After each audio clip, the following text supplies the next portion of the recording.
ठीक है ना। उसके बाद हम लोग बात शुरू करेंगे आगे। अरे उसका रिमोट, राखी प्रोजेक्टर का रिमोट दे देना बेटा।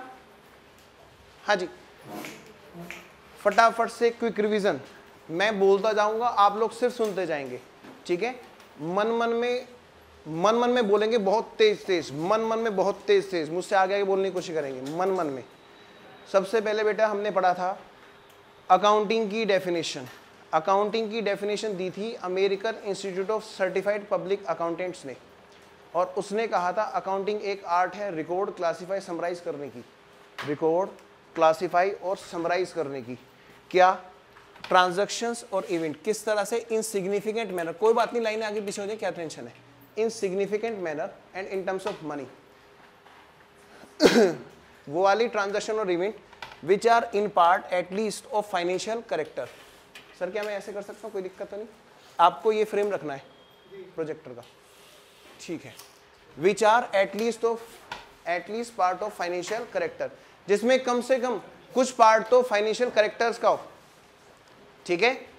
अच्छा, और वहां पर and interpreting result thereof भी था, and interpreting result thereof. उसके बाद में हमने देखा था ट्रांजैक्शंस और इवेंट। ट्रांजैक्शंस मतलब चलते रहो का ग्राफ था वहां पर था कि साल भर में जो चीज़ हम डील करते हैं और एक्सटर्नल लोगों के साथ डील करते हैं उनको हम बोलते हैं ट्रांजैक्शंस। और वहीं पे थी इवेंट्स। इवेंट्स मतलब जो उन ट्रांजैक्शंस का रिजल्ट होता है, those are called events, those are called events. जैसे मैंने इसके कुछ एग्जांपल्स भी पढ़े थे, इसके मैंने कुछ एग्जांपल्स भी आपको बताए थे बेटा। कौन कौन से एग्जांपल थे? सेल परचेज करना ट्रांजैक्शन होता है, सेल परचेज करना ट्रांजैक्शन होता है। अच्छा, लेकिन क्लोजिंग स्टॉक की एंट्री करना, डेप्रिसिएशन की एंट्री करना वो इवेंट होता है, वो इवेंट होता है। आफ्टर दैट कुछ और एग्जांपल्स भी थे, परचेज, सेल के अलावा डेप्रिसिएशन की एंट्री, क्लोजिंग स्टॉक की एंट्री, और भी चीजें थी। हाँ जी बेटा, दोबारा अकाउंटिंग की डेफिनेशन दी थी American Institute of Certified Public Accountant ने, ठीक है। उसने कहा था accounting is an art of recording, classifying, summarising in significant manner in terms of money, transactions and event which are in part at least of financial character, जो कम से कम कुछ पार्ट तो फाइनेंशियल करेक्टर का है, and interpreting result thereof. After that उसके बाद हम लोग बढ़े थे आगे, उसमें क्या चीज़ें निकल के आई थी, लाइट बंद कर देना। उसके बाद बेटा ट्रांजैक्शन और इवेंट देखी थी। ट्रांजैक्शन मतलब जो पूरे साल भर हम लोग करते हैं, किसके साथ? एक्सटर्नल पर्सन के साथ। और इवेंट्स वो हैं जो हम सेल्फली करते हैं ईयर एंड पर, और ट्रांजैक्शन का रिजल्ट ही इवेंट था। उसके बाद हम लोग बढ़े थे बेटा अकाउंटिंग प्रिंसिपल्स की तरफ। अकाउंटिंग प्रिंसिपल्स मतलब अकाउंटिंग होती है बिजनेस की लैंग्वेज, जिसको ईजी बनाने के लिए कुछ रूल्स होते हैं, उन रूल्स को यूज़ करना होता है। वो रूल्स दो तरह के होते हैं, एक तो अकाउंटिंग कंसेप्ट जिनको वो खुद सोच के अकाउंटेंट यूज़ करता है, और एक होता है बेटा अकाउंटिंग कन्वेंशंस जिनको वो मार्केट्स के ट्रेंड और कस्टम्स, ये कीवर्ड्स थे, उनके बेसिस पे उठाता है। कंसेप्ट के लिए वर्ड थे बेसिक अजम्पशंस और कंडीशंस, ठीक है। कंसेप्ट में हमने पढ़ा था SGMC और DAMR। S for separate entity concept था, G फॉर गोइंग कंसर्न था। सेपरेट एंटिटी कॉन्सेप्ट ये कहता था कि बिजनेस और बिजनेसमैन दोनों अलग है। गोइंग कंसर्न कहता था कि हमेशा अकाउंटेंट ये मान के एंट्री करेगा टू द नियरेस्ट फ्यूचर, जो वो देख सकता है, मैक्सिमम जो देख सकता है उसमें बिजनेस चलता रहेगा, ये मान के अकाउंटिंग करेगा। यहाँ हमने सीखा था कि डेप्रिसिएशन इसीलिए 1 वर्ष का लगाया जाता है, हम सोचते हैं अगले 9 साल तक बिजनेस चलता रहेगा, ठीक है। नेक्स्ट SGMC, M4 था बेटा मनी मेजरमेंट कॉन्सेप्ट। अकाउंटिंग उसी की होगी जिसको आप मनी में मेजर कर सकते हैं, इसीलिए फीलिंग्स की कोई अकाउंटिंग नहीं होती। SGMC, C for cost concept था, उसका दूसरा नाम हिस्टोरिकल कॉस्ट कॉन्सेप्ट था, एक और नाम था एक्चुअल कॉस्ट कॉन्सेप्ट। इसलिए कहता था कि जितनी भी आप असेट्स चीज़ें या कोई भी ट्रांजैक्शन करो, आप उसको कॉस्ट पे रिकॉर्ड करो। SGMC। After that DAMR, D कहता था dual basis, dual concept, dual aspect. ये कहता था हर बात की 2 बात, हर चीज़ के डबल इफेक्ट हैं, एक डेबिट और एक क्रेडिट। DAMR। A4 था अकाउंटिंग पीरियड, इसी का दूसरा नाम था पीरियडिसिटी कॉन्सेप्ट, जो कहता था बिजनेस की लाइफ को डिफरेंट अकाउंटिंग पीरियड में वो आर्बिट्रेरी होंगे, अपनी मर्जी से चूज कर सकता है हर बिजनेस, उसमें तोड़ कर वो बिजनेस की परफॉर्मेंस को इवेलुएट करते हैं। SGMC, DAM। अब M4 बेटा यहाँ पे था मैचिंग कॉन्सेप्ट। मैचिंग कॉन्सेप्ट कहता था कि जिस साल के खर्चे हैं उस साल के खर्चों के साथ ही उनकी इनकम को कंपेयर करो, ठीक है ना, या जिस साल की इनकम है, जिस पीरियड की इनकम है, उसी पीरियड की इनकम के साथ उसी पीरियड के खर्चों का मैच होना चाहिए। Next SGMC, DAMR। R4 था बेटा रिलेशन कॉन्सेप्ट। ये कहता है फ्यूचर में होने वाली चीज़ों को अभी मत रियलाइज़ करो, अभी रियलाइज़ हो जाएगी, होने की जब श्योरिटी हो जाएगी तब रिकॉर्ड करना। जैसे रेवेन्यू, ये बात करता था ट्रेडिंग अकाउंट की, ये बात करता था ट्रेडिंग अकाउंट की। यहीं पे हमने एक चीज़ और सीखी थी, प्रूडेंस बात करता था नेट प्रॉफिट की, और कंजर्वेटिव ये सब तो बोलता था, साथ में नेट असेट्स भी बोलता था। हालांकि स्टडी में प्रूडेंस जो एक चीज़ लिखी हुई है वहाँ पर अभी फर्स्ट चैप्टर में ही जब जहाँ पे बताया गया qualitative characteristics of financial statement, जो आज हम लोग देखेंगे, उसमें प्रूडेंस में ये बात लिख दी गई है कि प्रूडेंस ये भी बोलता है असेट्स और लायबिलिटीज को भी बात करता है।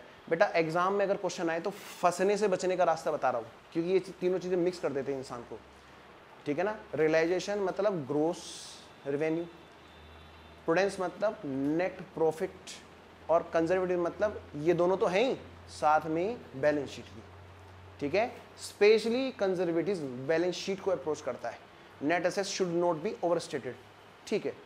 इसके बाद हमने देखा बेटा क्या, अकाउंटिंग कंसेप्ट कर दिया साइड। इसके बाद बेटा एक अकाउंटिंग कन्वेंशन पे, अकाउंटिंग कन्वेंशन मतलब मार्केट के ट्रेंड और कस्टम्स के बेसिस पर जो अकाउंट्स में रूल यूज़ किए जाते हैं, 2000 कोड अकाउंटिंग कन्वेंशन, वहाँ हमने 4 पढ़े थे। पहला मेटेलिटी, दूसरा फुल डिस्क्लोजर, ये था, कंजर्वेटिव था सेकंड वाला, याद भी नहीं है, मेटेलिटी कंजर्वेटिव, फिर था फुल डिस्क्लोजर, सब कुछ बता कुछ ना छुपा, फिर था अदर मिसलेनियस कॉन्सेप्ट, ठीक है ना, वहाँ पे था सब्सटेंस ओवर फॉर्म, और एक और था एक्रूअल बेसिस, ऐसा कुछ था, याद आ रहा है कुछ, ठीक है। मैं भी स्लाइड से रिकॉल कर दूंगा, हो सकता है हमसे कहीं मिस्टेक हो गई वो रिवाइज हो जाएंगी। मैं आपसे सिर्फ एक चीज़ पूछना चाहता हूँ, यहाँ तक कोई नई बात तो नहीं हुई ना।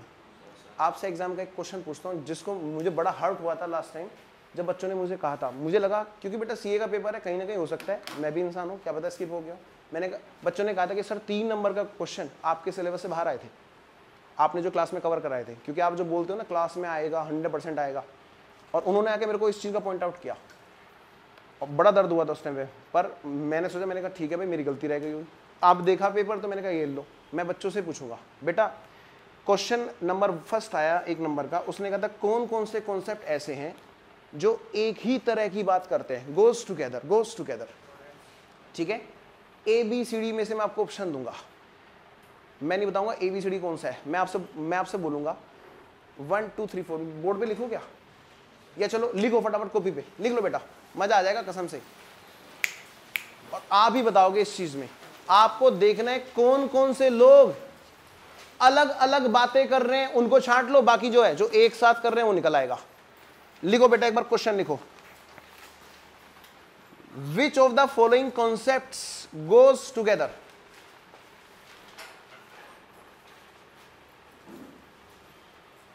इनमें से कौन कौन से कॉन्सेप्ट हैं जो एक साथ रन करते हैं, मतलब एक ही जैसे, इसका मतलब क्या बेटा, एक ही जैसी बातें बताते हैं, यानी अलग अलग बातें नहीं बताते हैं। बेटा लिखो वहां पर A option, going concern comma cost comma realisation, B option cost comma accrual comma matching, C option going concern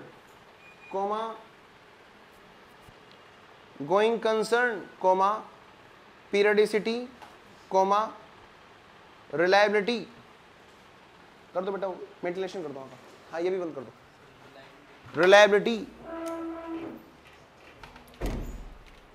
एक और ऑप्शन है डी, वैसे आंसर तो इन्हीं तीनों में से शायद कोई एक हो, एक और लिखो बेटा D, periodicity comma accrual comma matching. दोबारा बोल रहा हूं, periodicity comma accrual comma matching. हाँ जी बेटा बताओ कौन कौन से कॉन्सेप्ट ऐसे हैं जो एक ही जैसी बातें करते हैं, जो साथ साथ रन करते हैं, जो साथ साथ रन करते हैं मतलब एक ही जैसी बातें करते हैं। बेटा आदमी और जानवर एक साथ तो रह नहीं सकते, आदमी के साथ आदमी रह सकता है, बात समझ रहे हो, और जानवर के साथ जानवर ही रह सकता है। बेटा यही काम इन्होंने पूछा है, कौन कौन से कॉन्सेप्ट है जो एक ही तरह की बातें करते हैं एक साथ। बेटा छांटो पहले, मैं बताता हूं आपको, आप पहले कोशिश करो कौन कौन से ऑप्शन क्या कहते हैं। मैंने आपको कितनी डिटेल में पढ़ाया, अब आप इसका आंसर देंगे।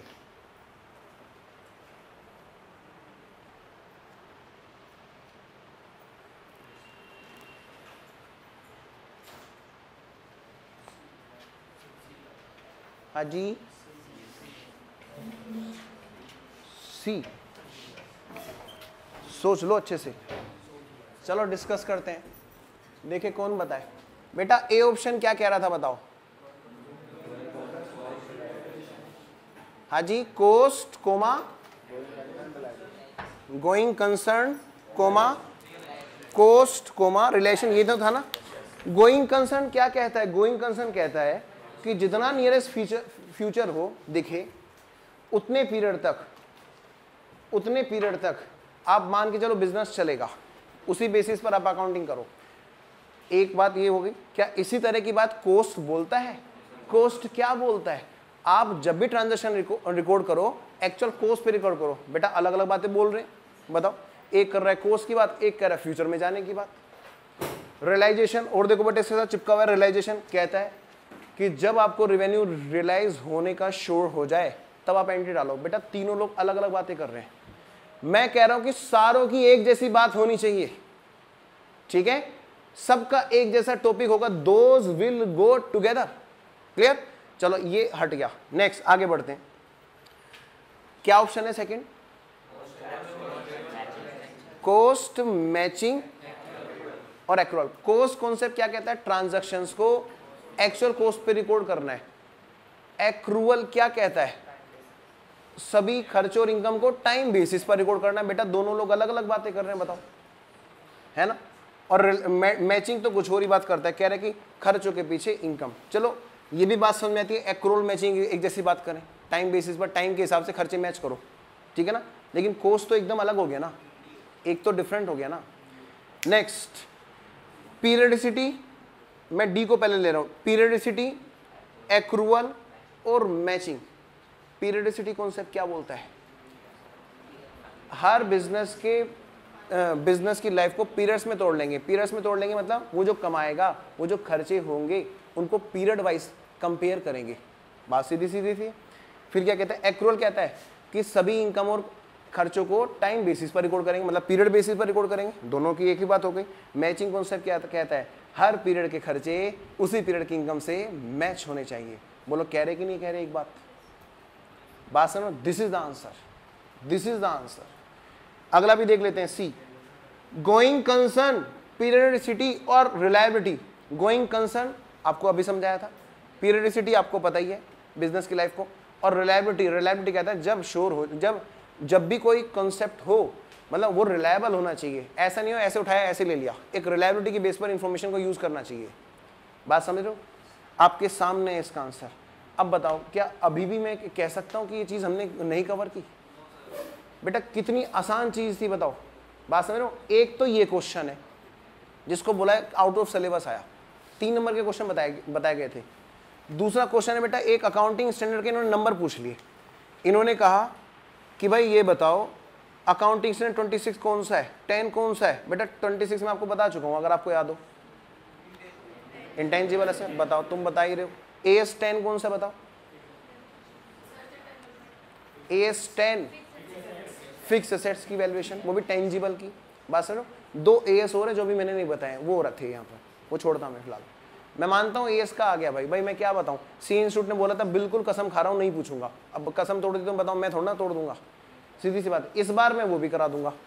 एक और क्वेश्चन सुनो, उसको भी बोल देता कि सिलेबस से बाहर आया था, बताना डैश, और मैं इसका ऑप्शन भी नहीं दूंगा। अगर कल की क्लास ढंग से पढ़ी है, मैंने जो आपको लिखाया था उसी में से क्वेश्चन आया है, सबसे शुरू वाले पेजेस में से। Dash is root cause for financial accounting. 1 number stewards. Option भी नहीं दिया ना मैंने इसका। क्या नया किया मैंने इसमें? बात समझ रहे हो? एक और सुन लो, उसको भी बता रहे हैं, ये भी आउट ऑफ सिलेबस है। इंटरप्रिटेशन मीन्स, कल याद है मैंने तुम्हें कितना लिखाया था इंफॉर्मेशन का? जनरेटिंग इंफॉर्मेशन और यूजर्स ऑफ इंफॉर्मेशन। आप समझ रहे हो मैं क्यों बता रहा था एक एक लाइन लिख कर? मेरा दिमाग खराब नहीं है, मैं टाइम वेस्ट करूं इस चीज में। एक एक नंबर स्टोर होगा तब 60 होंगे। बेटा देखो, इंटरप्रिटेशन मीन्स, फटाफट से कॉपी खोलो, कल क्या लिखा था जल्दी से, और वहां मैंने कीवर्ड्स लिखाए थे आपको।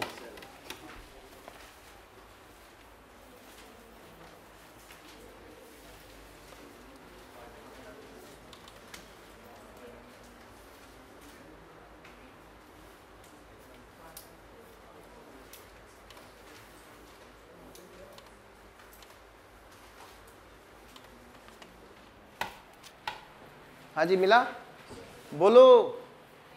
एक्सप्लेनिंग, समझ में आया ना, reason what happened and also why happened. Option सुनो इंटरप्रिटेशन के मतलब का। कंसर्न, ये interpretation means concern with preparation and presentation of classified data. देखना जरा ये वर्ड किस में लिखा है, preparation and presentation of classified data, summarising, ठीक है ना। नेक्स्ट मैं सबसे लास्ट बताऊंगा इसका सही option, systematic analysis of recorded data, explaining the meaning and significance of the data in financial statement. This is the answer. मैंने कहा था वैसे लास्ट में बताऊंगा, पर आपके सामने देखो, एक्सप्लेन करना मीनिंग और सिग्निफिकेंस डाटा का फाइनेंशियल स्टेटमेंट में, ये होता है इंटरप्रिटेशन का मतलब। और एक आंसर है वो गलत है, mathematical classification of data given in financial statement. बेटा 1 नंबर का सवाल है ये, देखो ठीक है। और मुझे लगता है आप अगर बेटा आप लोग आते जाते रास्ते में बस इन पन्नों को पलट लो बस, और मन में वही SGMC वो सब चीज़ें दोहराते रहो ना, बेटा आपके 10 नंबर रास्ते में आते जाते रिवाइज हो जाएं अपने आप, जिनको मुझे कराने की जरूरत ही नहीं है, ठीक है ना। टेक्निक मैंने आपको दे दी, यूज करना आपका काम है। आइए एक क्विक रिकॉल लेके मैं आगे बढ़ता हूं। हाँ जी, हमने पढ़ा था फटाफट बेटा, अकाउंटिंग की डेफिनेशन दी थी American Institute of Certified Public Accountant ने, ये हमने पढ़ा था। फिर उसके बाद में हमने पढ़ा था according to it accounting is art of recording, classifying, summarising. क्या क्या चीज़ रिकॉर्ड, क्लासीफाई, समराइज हो रही थी, किस तरह से, in significant manner in terms of money. क्या चीज़, ट्रांजैक्शंस और events which are in part at least of financial character. Sir आपको इसी का फ्रेम रखना है बस, मतलब यहाँ तक का रखना है, लाइट पेन नहीं सिर्फ। हाँ जी, and interpreting the result thereof, और उसका रिजल्ट इंटरप्रेट करना भी है। मैं तो कह रहा हूँ डेफिनेशन में कम्युनिकेशन भी आ चुका है, सबसे लास्ट वाली डेफिनेशन सही है, ठीक है। आगे बढ़ते हैं नेक्स्ट। हाँ जी, ट्रांजैक्शन चलते रहो, मंजिल अभी नहीं आई है, पूरे साल भर हम ट्रांजैक्शन ही तो करते हैं, फिर बाद में बेटा स्टॉप, मंजिल आ गई एट द एंड, हम ये तो करते हैं। बस वो एक्सटर्नल लोगों के साथ होती है रेस, यहाँ पर सेल्फ के साथ होती है एनालिसिस, ठीक है ना, इवेंट्स। नेक्स्ट फिर हमने पढ़ा अकाउंटिंग प्रिंसिपल। मैंने आपको समझाया था बेटा अकाउंटिंग बिजनेस की लैंग्वेज है। बेटा ये भी क्वेश्चन आ सकता है, लैंग्वेज ऑफ बिजनेस क्या है, बात सुनो। एक एक लाइन पे जोर डालना है, इसीलिए मैं इतना बार बार घोटे लगवा रहा हूँ। मैंने आपसे वादा किया है, गारंटी मेरी, आपको सारी थ्योरी यहीं याद हो जाएगी। बस आपको एक चीज पे जोर डालना है, समझना ये है क्या चीज। क्वेश्चन जो इस बार आया था ना, ये समझने पे आया था कि कौन कौन से कॉन्सेप्ट एक जैसी बातें करते हैं। समझ में भी आ गया था, रट भी लिया था बच्चों ने, मैंने याद भी करा दिया था, पर फिर भूल गए। बेटा इसी को तो रिवाइज करना है, अब मैं एग्जाम में थोड़ा ना जाऊंगा अंदर। देखो परफॉर्मेंस के लिए फिर बेटा, इसलिए बिजनेस की लैंग्वेज ईजी होनी चाहिए, जिसके लिए कुछ रूल्स बनाए जाते हैं, ठीक है। और वो रूल्स बेटा 2 तरह के होते हैं, ठीक है। इनको रूल बोलते हैं अकाउंटिंग प्रिंसिपल को। वो रूल 2 तरह के होते हैं, कौन कौन से, अकाउंटिंग कंसेप्ट्स और कन्वेंशन। फास्ट करेंगे। कॉन्सेप्ट में क्या खास बात थी, वो बेसिक अजम्पशन और कंडीशंस थे, मेन पॉइंट ये था। अच्छा नेक्स्ट, अच्छा एक चीज बेटा ये भी आ सकता है क्वेश्चन कि अकाउंटिंग की जो साइंस है वो किस पर बेस्ड है, बेसिक अजम्पशंस और कंडीशन। बेटा ये भी हो सकता है क्वेश्चन, ठीक है ना। नेक्स्ट, तो ये मत कहना फिर ये क्वेश्चन आगे तो बताया नहीं था। बेटा SGMC आपको पता ही है, separate entity, G for going concern, M for money measurement, C for cost concept. Next dual aspect, D, फिर A for accounting period, M for matching and then realisation. After that other miscellaneous concept, उसमें कुछ थे accrual शायद। अच्छा ये फिर detail में मैंने कहा था, ये आपको मैंने स्लाइड हल्की सी दिखाई थी और ज़्यादा देखने की जरूरत भी नहीं है, आपको सब आता है। सेपरेट एंटिटी होती है। नेक्स्ट S, फिर G फॉर गोइंग कंसर्न, अगर हमें कोई एविडेंस विपरीत नहीं मिलते हैं तो मानते इनफाइनाइटली बिजनेस चलता रहेगा। टू द इनफाइनाइट मतलब ये नहीं कि हम देख ही नहीं पा रहे बेटा, to the extent we can see the future, estimate the future, up to that the business will go smoothly.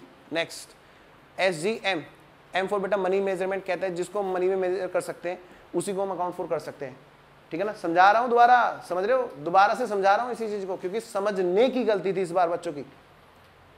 हाँ जी, मनी में मेजर, जैसे USA में डॉलर होता है, यहाँ पे इंडिया में क्या होता है, रुपीस। नेक्स्ट SGM, फिर C फॉर कोस्ट कॉन्सेप्ट, इसके दूसरे नाम आपको बेटा एग्जाम में हो सकता है ये दे दें।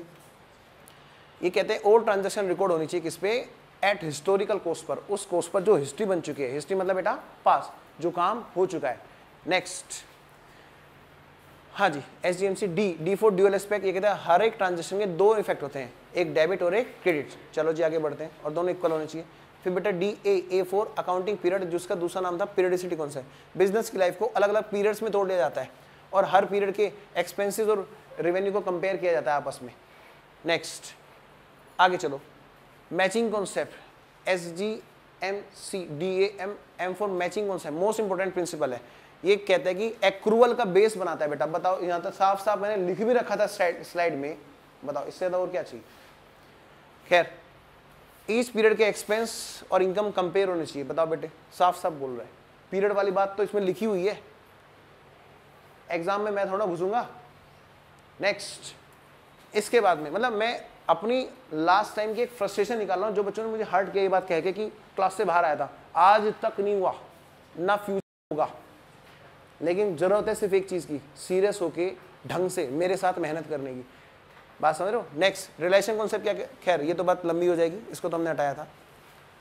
SGMC, और इस बात के बेटा कुछ एक्सेप्शंस भी बताए जो कोई नहीं बताता।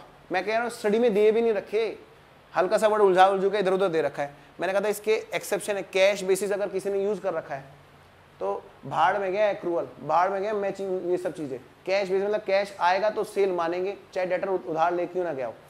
कैश देंगे तो परचेज का खर्चा बुक करेंगे, चाहे हमने उधार परचेज क्यों ना कर रखा हो। Next, instalment basis, hire purchase. मैंने कहा था IPC में आपको समझ में आएगा। वो आदमी जो टुकड़ों टुकड़ों में इंस्टॉलमेंट में गुड्स को बेचता है, उत्तम टोयोटा का एग्जांपल दिया था, वो कब एंट्री डाले सेल की, ठीक है ना, वो टुकड़ों टुकड़ों में अपनी प्रॉफिट मानता है, ऐसी कुछ बातें होती हैं। नेक्स्ट, भले ही गुड्स अभी चला जाता है, percentage of completion basis revenue, ठीक है। जो कॉन्ट्रैक्ट की मैंने आपको बिल्डिंग का एग्जांपल दिया था बेटा, कंस्ट्रक्शन वगैरह केस में कॉन्ट्रैक्टर कब अपनी रेवेन्यू माने। Revenue recognition at the completion, बेटा मैंने यहाँ पे आपको किसान का एग्जांपल दिया था, जब प्रोडक्शन कंप्लीट हो जाएगा, क्योंकि भरोसा ही नहीं होता प्रोडक्शन कंप्लीट हो पाएगा कि नहीं हो पाएगा। नेक्स्ट, एक्सेप्शन थे बेटा ये इस बात के। आगे बढ़ते हैं, other miscellaneous concepts, due basis, accrual basis, एक ही बात तो बोल रहे हैं, टाइम की बात कर रहे हैं, बताओ और कैसे लिखेंगे इसमें।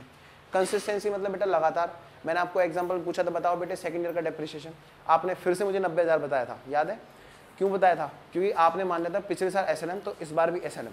नेक्स्ट, फिर हमने बात की थी बेटा अकाउंटिंग प्रिंसिपल्स के दूसरे वाले पार्ट की, मतलब रूल्स के दूसरे वाले पार्ट, कौन सा, अकाउंटिंग कन्वेंशन। कन्वेंशन का मतलब क्या था, हमने फिर पढ़ा था, क्या ये क्या होते हैं, ये दोज कस्टम्स और ट्रेडिशन। बेटा ये है कीवर्ड्स, अगर एग्जाम में आया किसको बोलते हैं बेटा, ये कीवर्ड्स आपको पकड़ने हैं। कंसेप्ट में बेसिक अजम्पशंस और कंडीशंस, जिनके बेस पर अकाउंटिंग साइंस की बेस्ड है। While guide the accountant, which guide the accountant for preparation of financial statement. अब बेटा वो उसके एग्जांपल्स क्या क्या थे बेटा, 4 थे। पहला मेटेरियलिटी, दूसरा कंजर्वेटिज्म, ये याद है ना। नेक्स्ट, फुल डिस्क्लोजर और कंसिस्टेंसी कन्वेंशन। डन। आगे चलो बेटा, मेटेरियलिटी, एक आइटम मेटेरियल होता है अगर उसकी नॉलेज यूजर के डिसीजन को इफेक्ट कर सके, would affect the decision of inform user. नेबुलस का मतलब पता है किसी को, नेबुलस बेटा इस कॉन्सेप्ट को नेबुलस भी बोलते हैं, ठीक है ना। हो सकता है एग्जाम में ये वर्ड दे दे, ठीक है ये तो सुना ही नहीं हमने, बात समझ रहे हो, यहाँ देख रहे हो, अभी बता रहा हूँ इस चीज को, नेबुलस वर्ड भी दे सकता है एग्जाम में। Next, an item can be material, amount में या नेचर में। मैंने आपको बताया था अमाउंट में भी हो सकता है, मैंने कहा था चाय पानी का खर्चा 1 करोड़ लिखा हुआ है, बिल्कुल मेटेरियल है, इफेक्ट कर सकता है। या फिर मैंने कहा था आपको साथ में बंदूक की गोली वाला एग्जांपल बताया था, एक बच्चे ने बताया 120 क्या थे, मैंने 120 रुपए की अमाउंट बहुत ज्यादा बड़ी नहीं है, लेकिन that can affect the inform user decision. Next, conservative क्या है बेटा, फियर, ये बात करता है नेट असेट्स और नेट इनकम दोनों बढ़ा चढ़ा के मत दिखाना बेटा, दोनों की बात करता है। Anticipated loss but do not anticipate gains. Next, full disclosure, अच्छा ये रह गया क्या, ये कहता है कि फाइनेंशियल स्टेटमेंट में सारी बातें बता दो जितनी भी इंपॉर्टेंट है, जो इनफ हो इन्फ्लुएंस करने के लिए बिजनेस के मालिक का डिसीजन, ठीक है। नेक्स्ट, इसके बाद में कंसिस्टेंसी कन्वेंशन, ये तो आप समझ ही चुके हो, टाइम वेस्ट नहीं करते। Other convention, substance over form और कौन सा था, cost benefit. Substance over form में हमने एक ग्राफ लिया था, मैंने कहा था अगर हमें लो से ऊपर भी जाकर कोई चीज देखनी, शो करनी पड़े अपने मालिक को, एज एन अकाउंटेंट सोच रहे हैं हम लोग, चार्टर्ड अकाउंटेंट नहीं, एज एन अकाउंटेंट सोच रहे हैं, अकाउंट्स करेंगे तो अकाउंटेंट ही तो होंगे, हमें अपने मालिक को रिपोर्ट करनी है फेथफुल पर्सन की तरह, सारी बातें बताएंगे। हमें लो की बात नहीं सुनी, हमें वो बतानी है चीजें जो एकदम सही व्यू हमारे मालिक के सामने प्रेजेंट कर सके। Next, after that cost benefit, मैंने कहा तराजू में तोलना कि वो कॉस्ट ज्यादा है उसको दिखाने के, नुकसान ज्यादा है इंफॉर्मेशन या फायदे ज्यादा है, अगर लगता है फायदे ज्यादा तभी ये स्टेप उठाएंगे। नेक्स्ट, बताओ बेटे यहां तक समझ में आ गया, दोबारा से कोई चीज छुट्टी तो नहीं है, कोई डाउट हो यहां तक पूछो, पक्का। चलो जी आगे शुरू करते हैं। बेटा अकाउंटिंग पॉलिसीज क्या होती हैं, अकाउंटिंग पॉलिसीज क्या होती हैं? अच्छा एक मिनट, अकाउंटिंग पॉलिसीज क्या होती हैं? एक मिनट, बस एक मिनट।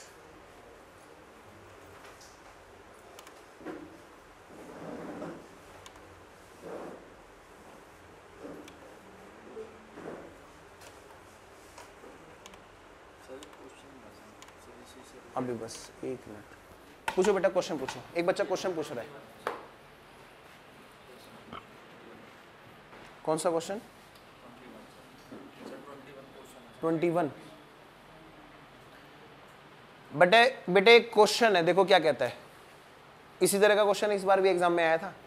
मैं चाहता तो उसको भी प्रूव करके दिखा देता, पर आप ही बताना बेटा, अपने आप बताना। देखो जी क्वेश्चन क्या कहता है।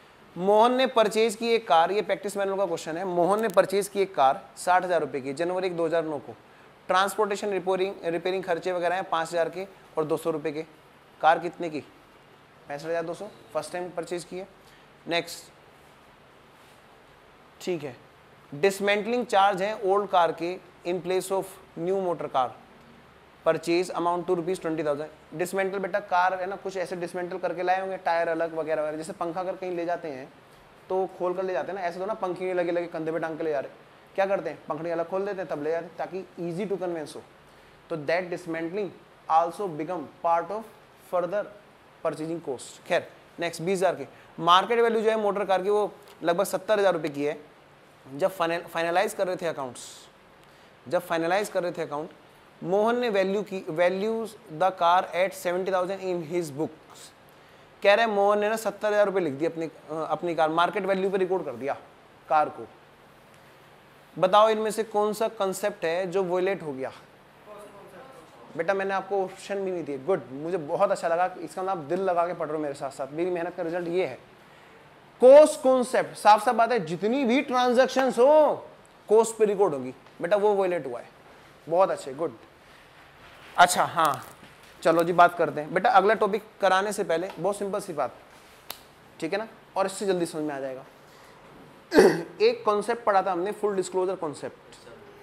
फुल डिस्क्लोजर कॉन्सेप्ट वो ये कहता था कि सारी पॉलिसियां, जितने भी नियम है आप सारे बता दो। ऐसा क्यों कहता था, उसी से जुड़ा है हमारा अगला टॉपिक। जैसे बेटा आप लोग मेरे पास पढ़ रहे हो, आप लोग अभी मुझे क्या जानते हो? आप कहोगे कि ठीक है, सही ढंग के कपड़े पहन के आता है, सही से बोल लेता है, पढ़ा भी देता है, रिजल्ट भी कहीं ना कहीं निकलवा रहा है, ठीक, अच्छा आदमी है ना। मैंने कहा बेटा मैंने पास में ना मैं क्रिमिनल्स था, है ना। तुम्हारी क्लास खत्म होते ही मैं गले में रुमाल बांध के सड़क पे सीटी वीटी बजाने लगता हूँ। अब बताओ, बात समझ रहे हो? क्लास में आने से पहले मैं सिगरेट दारू वारू खूब पी के आता हूँ। अब बताओ बेटा, व्यू एक अजीब सा व्यू नहीं हो जाएगा आपके को? अब पता चला इसकी असलियत, बुरा आदमी। बेटा यही काम बैलेंस शीट के लिए सारी बातें बतानी है कि किस किस आधार पे वो बैलेंस शीट बनी हुई है, किस किस आधार पे वो बैलेंस शीट बनी हुई है। फुल बताओ किस किस आधार पे, ताकि उस बैलेंस शीट को देखकर, उस फाइनेंशियल स्टेटमेंट को देखकर जो यूजर्स हैं, जो हमने पढ़े थे यूजर्स हैं, वो उनके बारे में सही डिसीजन ले सकें। क्लियर? उन्हीं को बोलना होता है बेटा फुल डिस्क्लोजर। फुल डिस्क्लोजर होता है किसका? अकाउंटिंग पॉलिसीज का। अब पढ़ना है मैं अकाउंटिंग पॉलिसीज क्या होती है। कॉन्सेप्ट समझ में आया? फुल डिस्क्लोजर क्या कहता है? सारी पॉलिसियां बताओ जिनके आधार पर ये बैलेंस शीट बनी हुई है। अब हम पढ़ने जा रहे हैं अगला टॉपिक बेटा अकाउंटिंग पॉलिसीज। इस बार के एग्जाम का क्वेश्चन भी था इसमें से। खैर come to the point, accounting policies क्या होती हैं उसको बोलने से पहले मैं आपसे बताता हूँ बेटा, सबको पता है कि अच्छा इंसान किसको कहते हैं, सबको पता है, लेकिन कोई पार्टिकुलरली डिफाइन नहीं कर सकता, डेफिनेशन बनी नहीं सकती अच्छे इंसान की, क्योंकि अच्छाइयों की कमी नहीं है। बात समझ रहे हो? हम अपने नज़रिए से देखें, छोटे मोटे नज़रिए से, बड़े लेवल के नज़रिए से तो नहीं, हम तो छोटे नज़रिए से देखते हैं। जो सुबह टाइम से उठता हो, सुबह टाइम से सब काम करने के बाद आराम से अपना व्यायाम भी करता हो, ठीक है ना, थोड़ा सा योग करता हो, फिर उसके बाद में अपना नहाने वाने के बाद फिर अपना टाइम से स्कूल जाता हो या कोचिंग जहाँ भी जाता है, वो टाइम से अपना वो क्लास के अंदर शैतानी नहीं करता और प्रॉपरली क्लास वर्क भी करता है, ढंग से सुनता है फिर टाइम से तुरंत घर निकल लेता है, टाइम रास्ते में वेस्ट नहीं करता, घर पे जाके अच्छे से पढ़ता है और प्रॉपरली रेस्ट भी लेता है, सब लोगों के बड़ों का आदर करता है और आराम से रात को अपने अच्छे मूड में आराम से आके कि हाँ भाई मैंने एक अच्छा दिन गुजारा, सो जाता है, अगली सुबह फिर ऐसे शुरू हो जाता है। मेरे हिसाब से तो ये है। आप बताओ आप कितने अच्छे हो, बात समझ रहे हो? सिर्फ यही नहीं सर, अब आप मेरे से कोई बोल सर और भी तो होती हैं बातें अच्छी, कोई किसी की हेल्प करता है, कोई सड़क पार कराता है, मैं कह रहा हूँ भाई सारी बातें मुझे नहीं पता, दुनिया में किसी आदमी को नहीं पता। अब इन्हीं को तो हम बोलते हैं हर आदमी ने कितनी कितनी अच्छाई अपने पास अडोप्ट कर रखी है। That is your policy, that is your policy. There is a illustrative list of good things, but how many good thing we have adopted, those are called our policy. बेटा पॉलिसियों की लंबी लिस्ट है, मतलब नियम की, बहुत अच्छाई की, बहुत सारी बातों की बहुत लंबी लिस्ट है। उनमें से जितनी चीज हम अडोप्ट करते हैं अपने फाइनेंशियल अकाउंटिंग में, आता हूं अकाउंट पे, फाइनेंशियल अकाउंटिंग में, उनको बोलते हैं अकाउंटिंग पॉलिसी। क्लियर? आओ बेटा अब आपको समझ में आ चुका है। जैसे एक चीज और एग्जांपल देता हूं बेटा, किसी बैलेंस शीट के बारे में यूजर क्या सोचकर डिसीजन लेंगे, उसकी बैलेंस शीट को देखेंगे और कई सारी देखेंगे कि ये तो असेट्स इतनी सारी हैं, लायबिलिटीज थोड़ी सी हैं, यानी इनके पास बहुत सारी नेट असेट्स हैं, बहुत सारी नेट असेट्स हैं। सोचो बेटा, सोचो एक बैलेंस शीट, सोचो, मैं एक इमेजिनेशन दो, एक बैलेंस शीट बेटा, छोड़ो किताब की बात, अभी करते हैं, आपको यही बैठे बैठे सब याद हो जाएगा, समझ में आ जाएगा। बेटा ये बैलेंस शीट है, इधर क्या बोलो असेट साइड, इधर लायबिलिटी साइड।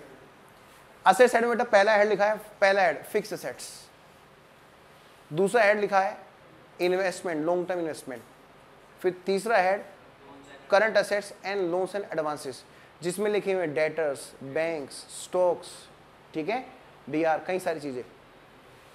और इधर लायबिलिटी साइड में जरा से लिखे हैं क्रेडिटर्स, रिजर्व एंड सरप्लस बहुत है। इधर रिजर्व एंड सरप्लस में एक चीज और लिखी हुई है, रिवैल्यूएशन रिजर्व। और इधर बेटा इधर लिखा है शेयर कैपिटल या कैपिटल, जो भी चीज है। बात समझ में? इमेजिन कर ली सबने बैलेंस शीट, और नीचे लिखा है बैलेंस शीट के नीचे बेटा, वैसे तो देखने में असेट्स लिखी हुई है फिक्स असेट्स 10 करोड़, और नीचे लिखा है बैलेंस शीट के नीचे, बैलेंस शीट के नीचे लिखा है कि ये बैलेंस शीट किस आधार पे बनी है। आज तक एक भी फिक्स असेट्स का डेप्रिसिएशन चार्ज नहीं कर रखा। लॉन्ग टर्म इन्वेस्टमेंट्स, नीचे लिखा है पता नहीं इनकी मार्केट वैल्यू क्या है, इस बेस से हमने तो जितने खरीदे थे उतने के रिकॉर्ड कर रखे हैं, आज पता नहीं जीरो है या पता नहीं चल रहा। फिर बेटा current assets and loans and advances में डेटर्स, नीचे लिखा है पता नहीं पैसे देंगे कि नहीं देंगे, ठीक है ना, आज तक हमने प्रोविजन तक नहीं बनाई। फिर उधर लिखा है बेटा बैंक, बैंक अमाउंट लिखी हुई है, वो भी 10 करोड़ लिखी हुई है। नीचे लिखा है पता नहीं बैंक में पैसे हैं कि नहीं है, लिख रखा है। बात समझ रहे हो बेटा? अब बताओ पैसा लगाना चाहोगे इसमें?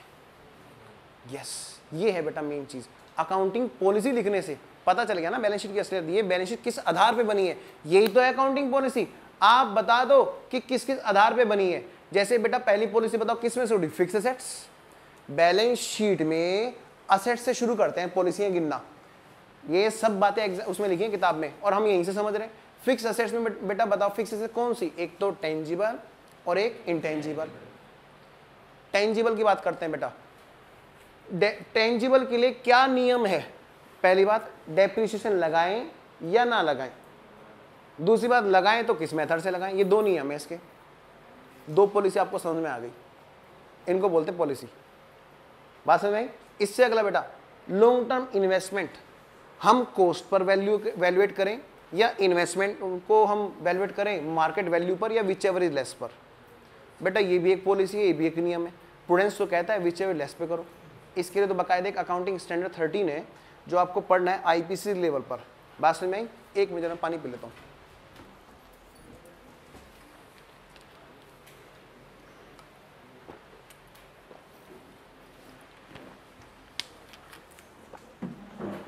अपने आप याद हो जाएंगी policy. Next,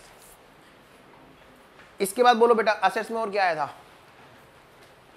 current assets and loans and advances में डेटर्स, उन पर आरएफबीडी बनाएं, मतलब शक करें या ना करें, एक पॉलिसी। अगली पॉलिसी, करें तो कितना परसेंट करें, यह डिपेंड करेगा मार्केट के ट्रेंड और कस्टम्स पर। वहां पर कैसे लोग रहते हैं। Clear, this is also policy. Next और सोचो बेटा, बैंक में बैंक को रिकंसाइल करे या ना करे, ठीक है ना। अगली पॉलिसी स्टॉक के लिए, स्टॉक को कोस्ट पे वैल्यूएट करें या कोस्ट और एनआरवी विच एवर लेस पे वैल्यूएट करें। बात समझ में आएगी बच्चों, पक्का। नेक्स्ट, अब बेटा लायबिलिटी साइड में आओ, लायबिलिटी साइड में आओ। अपने आप तुम पॉलिसी गिनते जाओगे, मैं इनको बस आज मैं इनको दिखा दूंगा बस कि ये तुम्हारी किताब में लिखी हुई है। क्रेडिटर्स में बेटा और सोचो, क्रेडिटर्स में क्या हो सकती है पॉलिसी। क्रेडिटर्स में उन पर डिस्काउंट का प्रोविजन बनाएं या ना बनाएं, और बनाएं तो कितना % बनाएं। बेटा देखो कितनी आसान सी चीज है, इन्हीं का नाम है अकाउंटिंग पॉलिसी। मतलब जो स्पेसिफिक प्रिंसिपल हम यूज कर रहे होते हैं अपने लिए, उसको बोलते हैं अकाउंटिंग पॉलिसी। आओ जी शुरू करते हैं। हाँ जी, accounting policies. Accounting policies mean it refers to specific accounting principle. बेटा कई सारे प्रिंसिपल्स है ना अकाउंटिंग प्रिंसिपल, कॉन्सेप्ट भी है, कन्वेंशंस भी है, उनमें से कौन सा हम स्पेसिफिक यूज कर रहे हैं। एंड मतलब मैं बोलूं डेप्रिसिएशन लगाएं कि ना लगाएं, एक्चुअल कॉस्ट पर रिकॉर्ड करे कि ना करे, गोइंग कंसर्न को फॉलो करे कि ना करे, एसडीएमसी सेपरेट एंटिटी यूज करें कि ना करें जी, M4 मैचिंग कॉन्सेप्ट करें कि ना करें, कोस्ट कॉन्सेप्ट करें, डी ड्यूअल एस्पेक्ट रखें ना रखें, सिंगल एंट्री पे रिकॉर्ड करें कि डबल एंट्री पे रिकॉर्ड करें, वगैरह वगैरह। मैं इसमें से एक एग्जांपल लेता हूं, डेप्रिसिएशन लगाएं या ना लगाएं, and methods of applying that principle, और लगाएं तो किस मेथड से लगाएं। Clear, both becomes policy. Depreciation लगाएं कि ना लगाएं, एंड लगाएं तो कौन सा मेथड लगाएं, both is equal to policy. Clear. और सोचो बेटा एक और एग्जांपल देता हूं, स्टॉक को वैल्यूएट करें, कोस्ट पर वैल्यूएट करें या कोस्ट और एनआरवी विचेवर लेस पे वैल्यूएट करें। अच्छा, और करें तो बेटा कोस्ट कौन से मेथड से ले, फीफो से, लीफो से, एवरेज, वेटेड एवरेज, दुनिया भर की चीजें हैं वहां पर, वगैरह वगैरह। क्लियर। आओ बेटा, adopted by the concern for preparation and presentation of financial statement. भाई जो नियम है, इतने सारे नियम है, रूल, उनमें से कौन सा हम यूज कर रहे हैं और उसको किस मेथड से यूज कर रहे हैं, बिकम्स पॉलिसी, अकाउंटिंग पॉलिसी। कोई दिक्कत। Accounting policy means it refers to specific accounting principle and method of applying that principle adopted by the concern for preparation and presentation of financial statement. बेटा दुनिया जहां की पॉलिसियां हैं उनमें से जो हमें देखने को मिलती है, गुडविल को राइट ऑफ करें या ना करें, और करें तो कितने ईयर्स में करें, ये भी एक पॉलिसी है। आओ जरा शुरू रहते हैं बेटा। टाइप्स ऑफ अकाउंटिंग पॉलिसी, ये कंप्लीट लिस्ट नहीं है, there is no single list for accounting policies. मेरे हाथ के साथ साथ बढ़ेंगे आगे, there is no single list of accounting policies, ठीक है ना। ये एक एग्जाम्पलीफाइड है, some examples are as under, यही चैप्टर आईपीसीसी में भी है। आओ जी, पहली बात तो डेप्रिसिएशन लगाएं ना लगाएं, लगाएं तो किस मेथड से लगाएं। नेक्स्ट, वैल्यूएशन ऑफ इन्वेंट्रीज किससे करें, कोस्ट पे करें कि विचेवर लेस पे करें, और कोस्ट निकालें तो फीफो लीफो वगैरह क्या लगाएं। वैल्यूएशन ऑफ इन्वेस्टमेंट्स, फिर ट्रीटमेंट ऑफ गुडविल। अरे भाई, अरे से जगाना, दोस्त खड़े हो जाओ, तुम इधर खड़े होकर पढ़ो प्लीज। हाँ तुम्हें बता रहा हूँ। हाँ पानी पिए आप, कोई दिक्कत नहीं। पढ़ने वाले बच्चे भी सोएंगे तो क्या होगा, सोने वाले तो सोते हैं ही। हाँ, एक बच्चे से मैंने आपसे कल कंसल्टेंसी ली थी, मैंने भाई क्या और मेहनत करें। एक बच्चे का जवाब है, सर आप है ना किसी को उठा के पूछ लो एकदम से, वो पता चल जाएगा कौन सो रहा है। अच्छी सलाह थी, अब ऐसे करूंगा आज। बात समझ में आ गई यहाँ पे, आगे बढ़ो। नेक्स्ट बेटा, बेसिस क्या है, किस आधार पर हम अपनी अकाउंटिंग पॉलिसी को सेलेक्ट करें। अब है बेटा बेसिस, अकाउंटिंग पॉलिसी नहीं, बेसिस। प्रूडेंस क्यों नहीं आया था पॉलिसी के अंदर, रूल्स के अंदर, क्योंकि प्रूडेंस एक समझदारी, एक आधार होती है किसी चीज का। समझदारी कोई नियम नहीं है, समझदारी एक आधार होती है सारी अच्छी बातें सेलेक्ट करने का। आप अच्छी चीजों को सेलेक्ट करें, है ना, तो कोई आधार चाहिए ना। पहली बात तो आप में समझदारी हो, बेटा यही बात अकाउंट्स में है। पहली बात तो प्रूडेंस कॉन्सेप्ट को ध्यान रखना है, दूसरी बात सब्सटेंस ओवर फॉर्म को ध्यान रखना है, ठीक है ना। नेक्स्ट, मेटेरियलिटी को ध्यान रखना है। ये तीन बातें आधार हैं जो किसी भी पॉलिसी को सेलेक्ट करते हुए हमें यूज करना है। जैसे डेप्रिसिएशन में हम डेप्रिसिएशन एसएलएम से लगाएं कि डब्ल्यूडी से लगाएं इस हिसाब से कि जब उसकी लाइफ खत्म हो तो सारी चीज का इंतजाम हो जाए, बल्कि चाहे पहले हो जाए, लेट ना हो। क्लियर?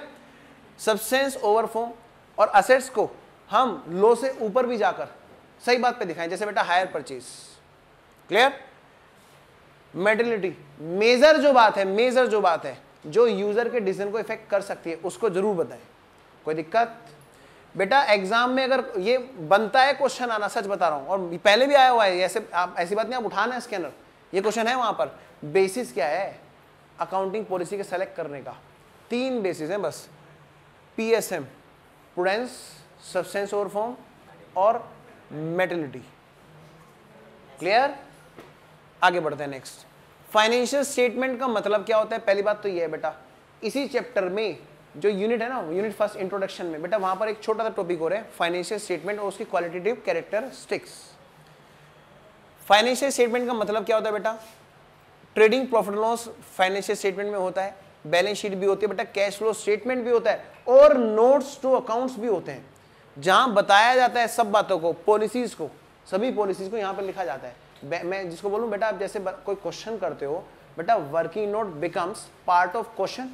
अभी तक यही तो हुआ 12th में बेटा, ये इस बैलेंस शीट के नोट्स हैं, ये फाइनेंशियल स्टेटमेंट के वर्किंग नोट्स हैं जो एक प्रॉपर्ली प्रेजेंट किए जाते हैं। Those also part of financial statement.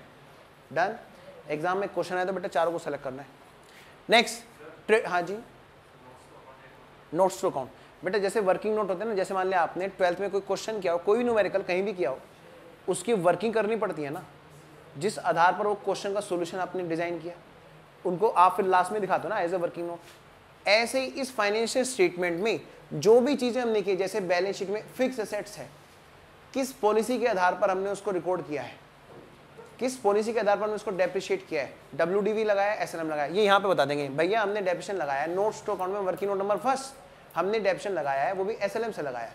Next, long term investment या गुडविल नोट नंबर 2 हमने गुडविल को राइट ऑफ किया है और इतने ईयर में राइट ऑफ करने की कसम खाई है, इसमें से इतने ईयर हो चुके हैं, या हमने गुडविल को नहीं राइट ऑफ किया है, जो भी है बात बता दो, फुल डिस्क्लोजर यही तो होता है। डन? वगैरह वगैरह।